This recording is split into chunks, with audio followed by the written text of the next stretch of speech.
on danori, gaur errendimenduaren inguruko laugarren jardunaldia daukagu. Aitor Alberdik erresistentziako lanari eta makronutrientei buruz hitz egingo duzku. Eta, bueno, betikoa, eskerrik asko etortzeagatik eta jardunaldi hauetan parte hartzeagatik.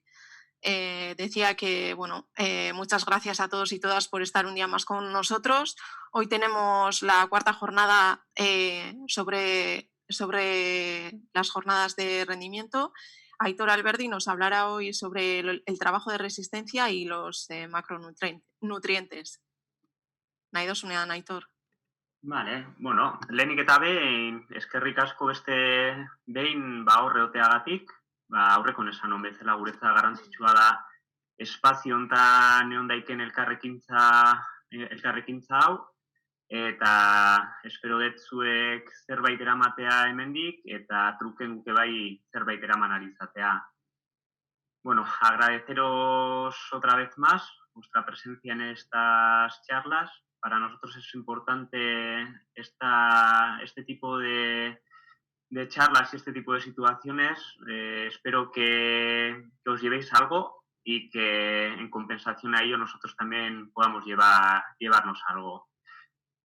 Como agradecer nunca está de más, pues agradecer a Olatz, Miriam y Elena la organización de estas charlas y bueno, seguidamente empezaremos con la exposición.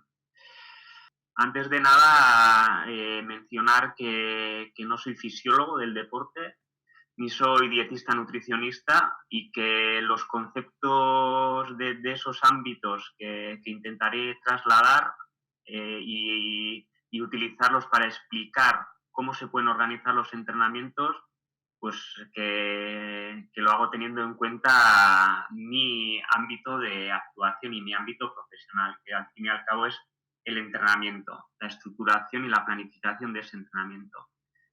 En la imagen podéis ver también a Asier Cuevas, que es uno de los referentes en cuanto a lo económico que puede ser un deportista en pruebas de muy larga duración. Por ejemplo, Asier es capaz de correr 200 kilómetros alrededor de 4 minutos el kilómetro. Como expuse en la anterior charla, y utilizando la misma frase, afirmaciones extraordinarias requieren siempre de evidencias extraordinarias y como en la anterior charla, pues el objetivo es intentar trasladaros nuestro punto de vista y nuestra experiencia y nuestras propuestas en este tema. El lema olímpico Citius Altius Fortius de Henry Didon, que luego fue adoptado por el barón de Coubertin, habla de ser más rápido, más alto, más fuerte. Pero ¿dónde quedan aquellos deportes de resistencia en el que la economía de esfuerzo, gastar muy poco yendo muy rápido, es de vital importancia? En la exposición de esta charla nos centraremos en ese concepto. El entrenamiento es la clave de la mejora, como expusimos el otro día. Es una pieza fundamental del puzzle, pero si relacionamos entrenamiento y alimentación, las piezas encajan y el puzzle que se puede crear pues es de mayor fortaleza. Hawley y Burke matizan que el entrenamiento por sí solo es un estímulo grande que provoca la adaptación genética. Después de los entrenamientos, para que esta adaptación sea adecuada necesita procesos de recuperación precisos y ahí también entraría la alimentación. Cuando hablamos de macronutrientes estamos hablando de carbohidratos y grasas, que serán los dos macronutrientes en los que nosotros nos centraremos, pero me gustaría hacer una mención especial sobre las proteínas, que muchas veces son las grandes olvidadas de muchos deportes, y en este caso de los deportes de resistencia. Las proteínas son fundamentales tanto para el rendimiento como para la salud y están aconsejando hasta tomas mayores de 1,5 gramos por kilogramo de peso corporal. Este macronutriente daría para una exposición entera. Como os he mencionado, en el día de hoy pues nos centraremos en los carbohidratos y grasas centrándonos en los procesos de entrenamiento, la relación que tienen estos en los procesos de entrenamiento y sobre todo cuando estamos hablando de economía de esfuerzo. En una prueba de esfuerzo, pongamos como ejemplo, al aumentar la intensidad, el consumo de grasas y el consumo de carbohidratos varía. Se consumen muchas grasas a intensidades medias y bajas y en la medida en la que vamos aumentando la intensidad, el consumo de carbohidratos aumenta. En los esfuerzos progresivos hasta el máximo hay un momento en el cual no se consumen grasas y la mayor parte de la energía producida vendrá por el consumo de carbohidratos. Nosotros en esta exposición pues relacionaremos, como os he mencionado, los macronutrientes con el entrenamiento y esos estímulos de entrenamiento relacionados con intensidades bajas y medias. Si nosotros, por ejemplo, en la prueba de esfuerzo que hemos expuesto en la diapositiva anterior, somos capaces de determinar el punto de umbral, ese punto de umbral se puede utilizar para determinar las zonas de entrenamiento, tanto por encima de ese umbral como por debajo. Cuando estamos hablando de grasas y carbohidratos y el juego que podemos aplicar en el proceso de entrenamiento, estamos hablando de intensidades bajas, intensidades medias. Imaginaros, y vosotros seguramente o alguno de vosotros habéis tenido alguna experiencia de este tipo, si salís a entrenar, pongamos como ejemplo en bicicleta, a una intensidad media-baja y andáis mucho tiempo, puede llegar un momento en el que la intensidad que estáis intentando mantener no la podéis mantener. Seguramente será debido a mil y un factores, pero entre ellos puede estar el de que las reservas de carbohidratos se hayan gastado y nos entre la pájara. El tío del mazo, la pájara o Messi mazo, como dice Perico, en las retransmisiones del Tour, pueden acechar en el lugar menos esperado. Algunas veces su golpe viene de una manera lenta, progresiva e implacable. En otras, el palo es seco, contundente, KO en el primer golpe. Un ejemplo simple. Le proponemos a un deportista que suba el puerto de Dima 2 veces. El primer día, 2 veces cada uno de los días. El primer día con una alta disponibilidad de carbohidratos y el segundo día con una baja disponibilidad de carbohidratos. Es decir, que nos aseguramos que antes del inicio del segundo entrenamiento tenga los menores depósitos de glucógeno posible en la musculatura. El entrenamiento con alta disponibilidad de carbohidratos se puede realizar y, en este caso, al realizarlo, se han tomado o se han registrado estos datos. Los datos son de la primera subida, los tiempos, el tiempo y la potencia media y la dinámica de creación de esa potencia. Y, como podéis observar, la segunda subida prácticamente pues, se ha subido con los mismos datos. Si el segundo día la disponibilidad de carbohidratos es baja, la dinámica del propio entrenamiento es muy diferente. Recordar que el día 1, la subida 1, la realizó el deportista en 37 minutos 12 segundos a una potencia media de 163,5 vatios. La segunda subida en 36 minutos, 167 vatios, y la primera subida del segundo día, 41 minutos, 48 segundos a 135,7 vatios. Y la segunda subida, pues como podéis observar, bajará. Una pérdida abrupta de rendimiento. La diferencia entre un entrenamiento y otro, entre otras variables, es la disponibilidad de carbohidratos al inicio del propio entrenamiento. Recordar que el día 1 subió a 163,5 vatios y el segundo día subió la primera subida en 135,7 vatios. Como podéis observar, si nos fijamos en la evolución de la frecuencia cardíaca tiene una evolución muy similar a potencias producidas diferentes. Reseñar lo que comentábamos en exposiciones anteriores, que ante una carga externa diferente potencia, la respuesta orgánica, en este caso, si tenemos en cuenta la variable de frecuencia cardíaca, es bastante similar. Y en la segunda subida del segundo día, la pérdida de rendimiento es muy acusada. No es porque el deportista haya querido ir más rápido, sino que ha encontrado un muro y su rendimiento ha quedado, como podéis observar, significativamente limitado. Volviendo a la gráfica anterior y centralizando ya el tema, en intensidades bajas y medias podemos entrenar con una alta disponibilidad de carbohidratos o una disponibilidad baja de carbohidratos. Y puede ser una toma de decisión del propio entrenador cómo ejecutar el entrenamiento. Por lo tanto, es el tema a evaluar, el tema a decidir. Cuando hablamos de alta intensidad o entrenamientos de alta intensidad, la evidencia científica y la experiencia práctica tiene una conclusión clara, que la disponibilidad de carbohidratos debería de ser alta. Si alguien está interesado en saber la respuesta que tiene el organismo cuando los depósitos de glucógeno o la disponibilidad de carbohidratos es baja, pues ahí tenéis una de las referencias que podéis utilizar.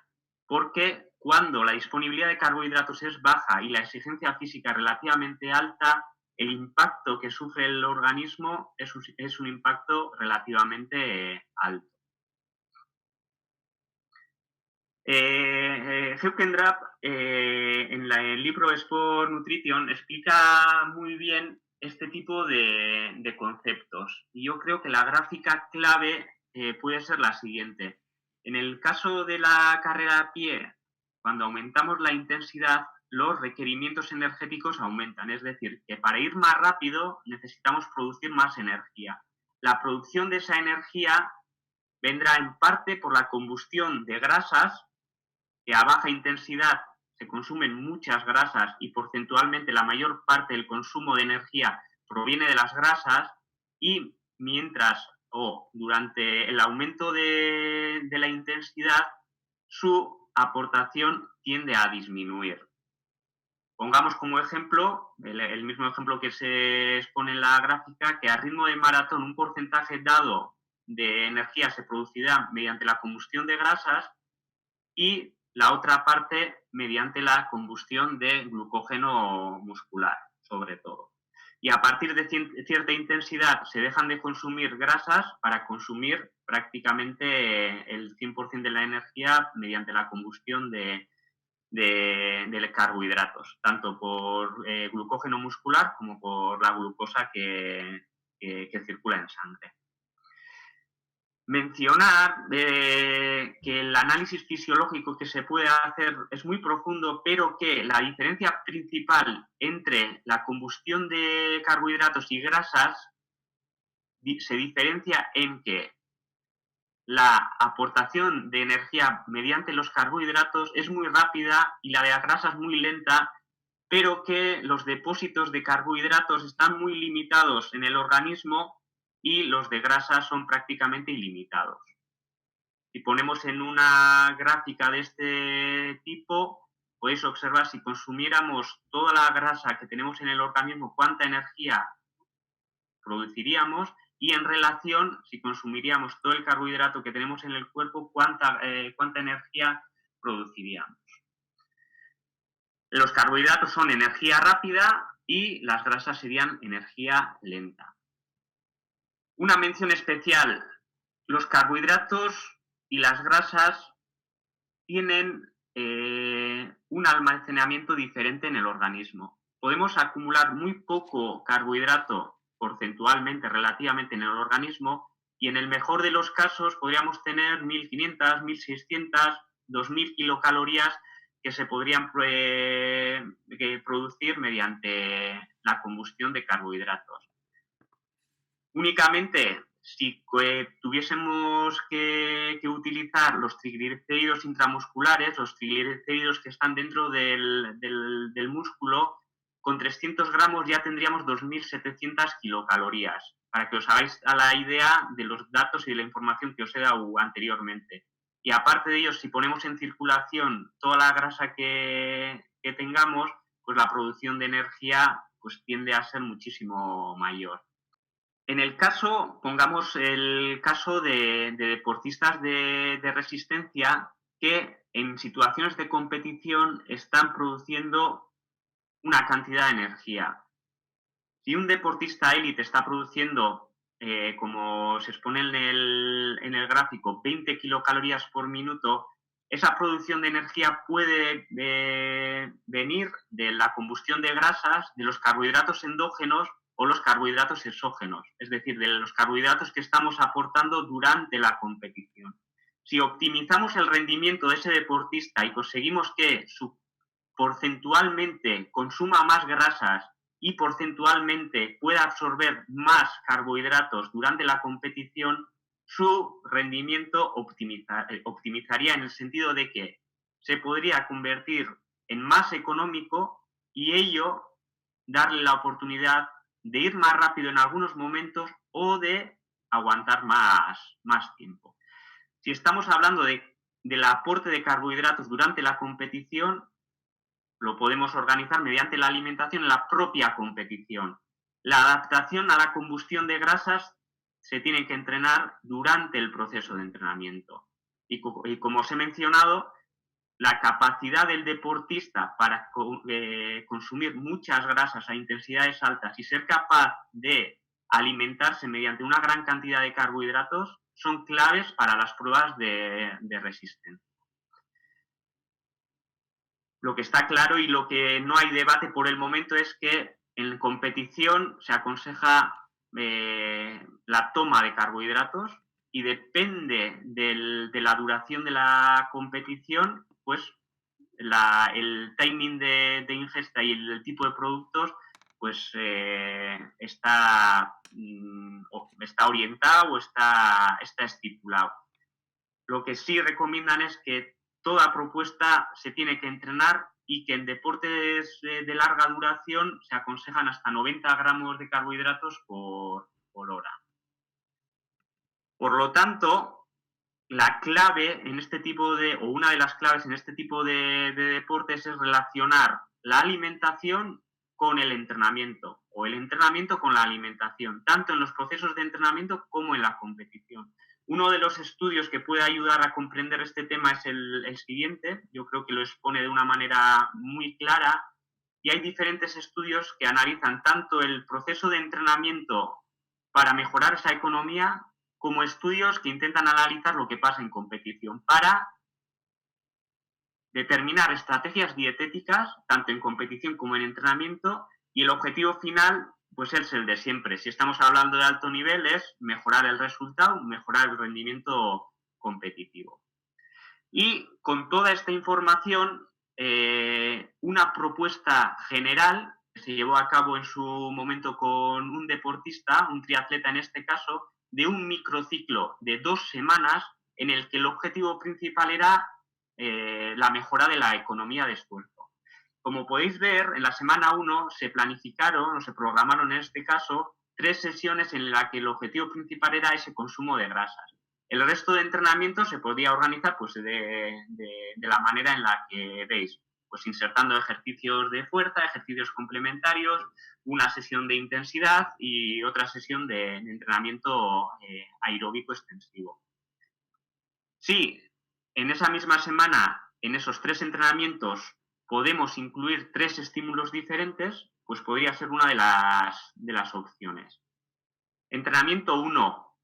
Entrenar, en este caso, como os he comentado, es el caso de un triatleta. A la mañana, entrenar en bici, repeticiones de umbral, y a la tarde, otra vez bicicleta y repeticiones de umbral, pero en este caso, repeticiones más largas. Y no comiendo carbohidratos entre un entrenamiento y el final del segundo entrenamiento. El segundo día se podría proponer, en este caso la propuesta realizada fue la de a la mañana realizar diferentes repeticiones a intensidad de umbral y a la tarde un rodaje largo de carrera a pie. Y la estrategia nutricional pues sería la misma, sin comer carbohidratos entre el entrenamiento de la mañana y el final del entrenamiento de la tarde. Y el planteamiento 3 sería un planteamiento un pelín más agresivo en el que se intenta deflexionar, se intentan gastar los depósitos de carbohidrato el sábado a la tarde y realizar un entrenamiento relativamente largo y exigente el domingo a la mañana. Y en este caso, la no ingesta de carbohidratos se alargaría de la cena hasta, bueno, no cenar carbohidratos ni desayunar, e intentar no ingerir carbohidratos hasta el final del entrenamiento del domingo. Si la primera semana la tuviésemos que alargar una segunda semana, pues el planteamiento podría ser el siguiente. Al buscar una carga de entrenamiento mayor, el jueves y el viernes se podrían unir los entrenamientos 2 y 3, para luego ya el sábado y el domingo pasar a una fase de regeneración, ya que este tipo de entrenamientos, este tipo de estímulos generan fatiga y generan llegar a situaciones realmente límites si las propuestas también así, si las propuestas son en ese sentido. Lo que está claro es que la alimentación tiene que ser una alimentación relacionada con el entrenamiento, y en este caso, si se quieren utilizar las grasas como una pieza del puzzle, pues tener en cuenta pues el tipo de alimentación que se puede llevar. Sobre los consejos prácticos, cuando se quieren entrenar el metabolismo de grasas, conviene empezar los entrenamientos con reservas bajas de carbohidratos, que el ritmo sea bajo o medio, que la duración sea media o sobre todo larga, y que el aporte de carbohidratos sea reducido o que no se produzca. Y siempre valorar si conviene aportar o no carbohidratos al final del entrenamiento. Normalmente este tipo de propuestas suelen ser propuestas agudas, de un día o de pocos días, o en los casos extremos de muy pocas semanas, pero existe la posibilidad de realizar propuestas crónicas. Por el momento hay poca información y la gente tampoco entra en este tipo de planteamientos. Abro un pequeño paréntesis, Eneco ya nos probó en un ciclo relativamente largo y al final concluyó que ese tipo de propuestas no le beneficiaban en la medida en la que él veía, y que los procesos negativos eran mayores, y lo publicó Íñigo Mújica en un estudio. Pero bueno, habrá que ver si en el futuro se hacen planteamientos crónicos o no. A tener en cuenta que si se utilizan este tipo de entrenamientos, la percepción de esfuerzo para una misma carga aumenta y el riesgo de lesiones también, que la percepción general cambia y que disminuye el rendimiento cuando queremos hacer ejercicios de intensidad, y que en momentos puntuales el sistema inmune también puede quedar debilitado. El futuro podría estar en el aporte de ciertos nutrientes o ciertos productos para estimular el consumo de grasas, como a día de hoy se aporta carbohidratos cuando se quiere competir o cuando se quiere realizar entrenamientos de intensidad. Y como conclusiones generales, comentaros que este tipo de planteamientos no son necesarios para todos los deportes, y que para algunos deportes la aplicación puede ser puntual, como por ejemplo para las fases generales de preparación, cuando se necesita una pérdida de grasa, o para los deportistas amateur que tienen muy poco tiempo de entrenamiento y quieren conseguir una economía relativamente alta de esfuerzo. Pero lo que está claro es que en los deportes de más de 90 minutos y sobre todo en deportes de ultrarresistencia, este tipo de planteamientos son los pilares fundamentales del entrenamiento. Bueno, eskerrik asko, eta ahora quedamos a expensas de vuestros comentarios y de vuestras respuestas. Sí, Aitor, egunon. Egunon. Mira, yo te quería decir, bueno, en tema de resistencia, esto para mí es un aprendizaje mucho mayor. Entonces, bueno, lo que, por ejemplo, no tengo muy claro, ¿no? Hasta cuánto aguanta, ¿no? El cuerpo cuando tú le haces un aporte de hidratos, ¿no? Claro, hasta cuánto lo puede mantener el cuerpo que sea hidratos, ¿no? Porque si no lo transforma, ¿no? Para que sea efectivo, ¿no? La ingesta, qué periodo tenemos. para que luego pueda el cuerpo todavía recuperarlo como hidrato y no lo haya transformado en, ¿no? Igual en grasa. Bueno, ese es un tema muy complicado en el sentido de, depende de qué tipo de ingesta hagas, determinar de una manera clara cómo va a responder tu cuerpo es muy difícil. Normalmente ese tipo de planteamientos se controlaría de forma indirecta. Es decir, que si tú, por ejemplo, la carga de entrenamiento la bajas mucho y sigues aportando muchos carbohidratos, el proceso natural será acumular el excedente en grasa. ¿Me entiendes, no? Si tú ves que estás en un proceso de bajada de cargas de entrenamiento y estás ganando peso, pues mal vamos. No sé si te he respondido en ese sentido.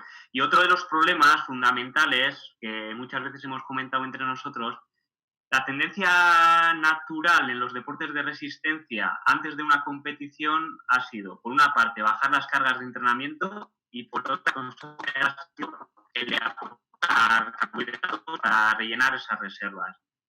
La experiencia práctica que podamos tener y la experiencia que nos han compartido muchos deportistas con nosotros es que si esa directriz la llevas al extremo, la gente tiene la tendencia de comer demasiados carbohidratos, que con el único hecho de una prácticamente normal de carbohidratos y bajar la carga de entrenamiento, ya es una situación lo suficientemente de confort como para el cuerpo asimile y guarde esas reservas de carbohidratos.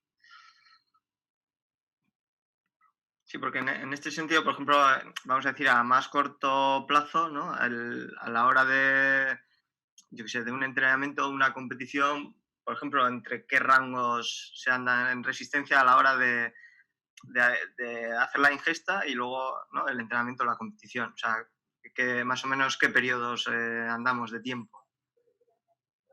¿Cómo qué periodos de tiempo? ¿En un mismo día? Sí, eso es. Por ejemplo, si yo voy a hacer una carrera empiezo a las 11, vamos a decir en torno a cuánto tiempo antes hay que ir haciendo. También igual supongo que también hay que hacer un previo, ¿no? En la noche anterior para almacenar algo más y luego el previo. Yo, como os he comentado, no soy especialista en ese sentido. A mí lo que me han enseñado, lo que he oído y luego la aplicación práctica. Si bajas la carga de entrenamiento antes de esa competición, llevas una dieta relativamente normal y tienes cierto cuidado para que el aporte de carbohidratos sea normal, a la mañana de esa competición, a poco carbohidrato que puedas comer, normalmente las reservas de carbohidrato las tendrás llenas. Luego dependerá también del tipo de competición, de si existe el riesgo de que haya una depleción grande de carbohidratos, por ejemplo, una carrera de maratón o una competición en ciclismo de 6 horas, o si es una competición, como es en vuestro caso, de muy pocos minutos. El planteamiento sería diferente en ese caso. O sea, por ejemplo, en ciclismo, teniendo en cuenta una etapa bastante llana a una etapa con puertos, ¿no? Ahí supongo que varía, ¿no? Como has comentado, al final... El otro día, bueno, ya teníamos visto ciertos datos y el otro día me pasaron unos datos de Froome, el Giro que ganó. Y ahí aparecía que la estrategia nutricional ya no depende de decir yo tengo carrera, sino, mira, yo estoy en el Giro, estoy en la etapa 14, la 14, la 15, la 16 y la 18 tienen estas características. Sé más o menos por dónde pueden ir, pues adapto la alimentación a esas circunstancias. Y ahí, por ejemplo, en ese ejemplo, ella lo que ponía claro era que en las etapas y en los momentos claves la organización y la aportación de carbohidratos era fundamental, pero que en otros momentos la aportación de carbohidratos pues se limita. Pero bueno, yo creo, lo que os he dicho es una información que me han trasladado a mí, una información que he cogido yo, no es una información de primera mano. Pero bueno, yo creo que son cosas que valen. Y luego, bueno, ya una Sí, última que tengo aquí apuntada.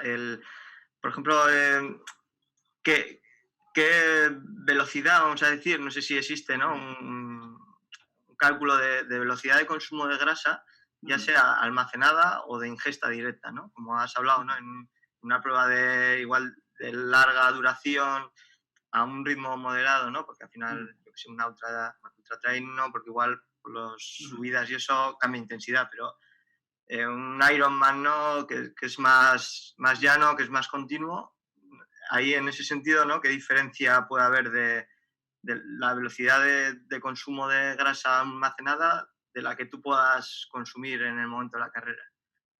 Bueno, ahí hay yo creo que dos cosas diferentes. Una, cuando vayas en competición tienes que ir a la máxima velocidad posible para llegar fundido a meta. Si tu cuerpo es capaz de producir mucha grasa y el de tu compañero no, y vais a la misma velocidad, probablemente tú puedas aguantar y el que va al lado no.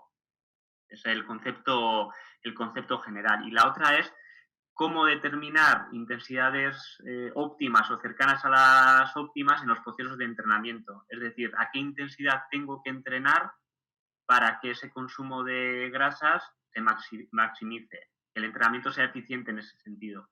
Pues ahí hay pruebas directas que se pueden hacer en laboratorio para determinar esas zonas o acercarte a esas zonas, pero luego yo lo que aconsejaría es, teniendo en cuenta toda esa información, hacer aplicaciones prácticas y aplicaciones, entrenamientos prácticos y sacar conclusiones de si realmente esas zonas son las que se presuponían o no. Que, por ejemplo, a nosotros nos pasó pues con un ciclista, decirle, mira, tienes que hacer este tipo de entrenamientos. Y nosotros sabemos que este tipo de planteamientos son realmente exigentes. La primera información que nos dio él fue, bueno, qué fácil he hecho este entrenamiento.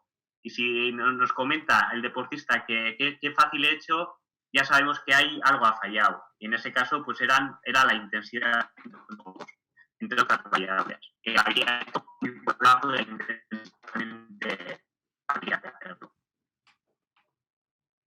Es un tema complicado, Ingenio. Yo creo que hablando se entienden unas cosas, pero si estás realmente interesado es ponerte a ello y cuando te pongas con las sensaciones, con las vivencias, pues se entiende de otra manera diferente. Sí, al final supongo que también eso es lo que, ¿no? Experiencia de uno mismo en las situaciones, ¿no? Y ir, bueno, intentando analizar y coger los datos buenos, ¿no? Que creemos que en ese momento nos afectan. Yo en vuestro caso, por ejemplo, Eugenio, no creo que vuestro deporte sea un deporte en el que haya que llevar los planteamientos al extremo, como lo podría llevar un deportista de ultradistancia.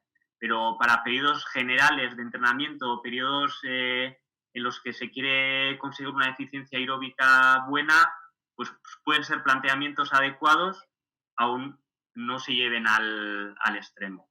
Y si no quieres llevar al extremo, pues los conceptos o las ideas que hemos intentado trasladar pueden ser válidas. Pues hacer una pequeña restricción de carbohidratos, controlar la intensidad, pues que sea una intensidad baja a media, que la duración sea relativamente larga.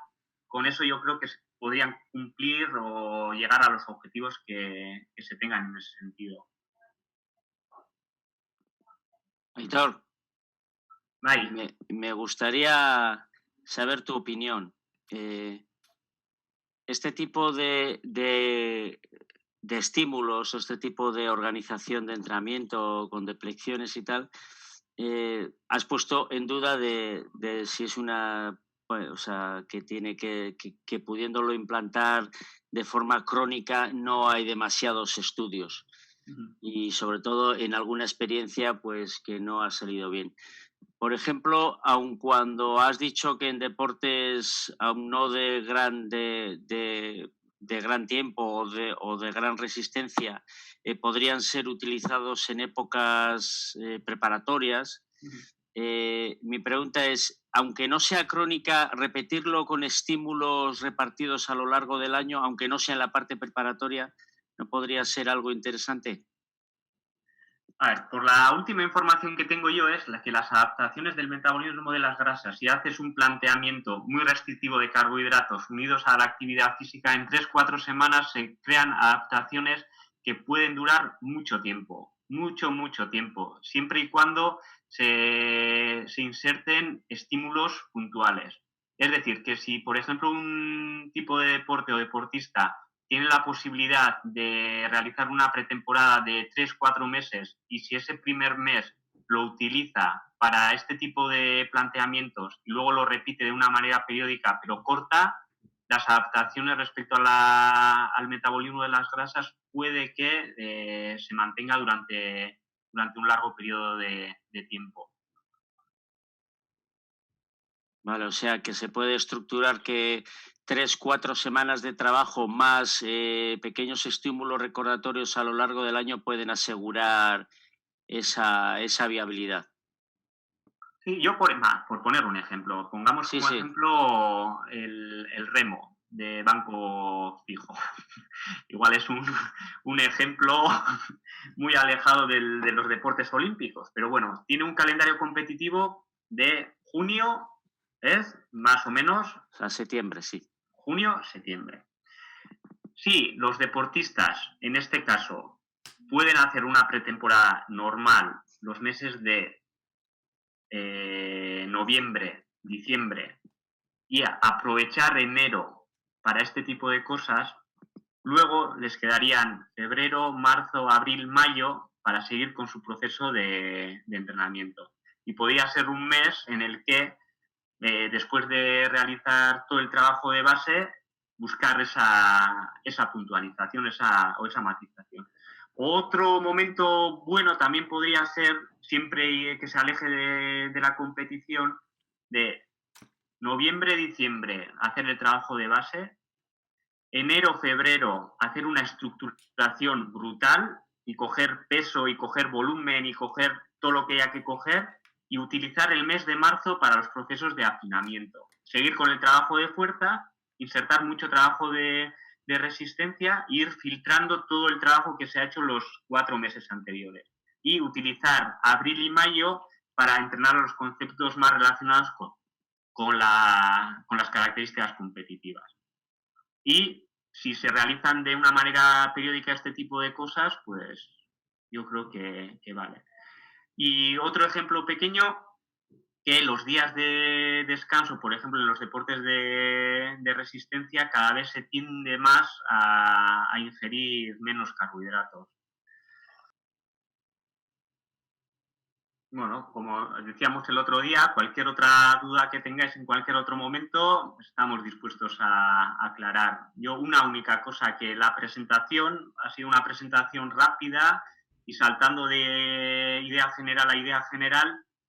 En la misma presentación yo creo que tiene para ir matizando cada una de las ideas de una manera muchísimo más precisa y muchísimo más profunda. Si tenemos en algún momento la oportunidad, podría ser una buena oportunidad, o ya ir a ejemplos muy prácticos de lo que es este tema. Bueno, lo dicho, es que ricas con el Atlético. Bueno, pues si no hay más comentarios ni preguntas, vamos cerrando la sesión. Es que ricasco a todos y todas por estar hoy de nuevo con nosotros. Os emplazamos mañana a las 10 de la mañana a la última sesión relacionada con el rendimiento. En ella, Idoia Escurza nos hablará sobre la influencia que tiene el ciclo menstrual en el rendimiento en el caso de las mujeres. Así que nada, os animamos a que sigáis la sesión, como todos los días. Es que ricasco eta ondo izan.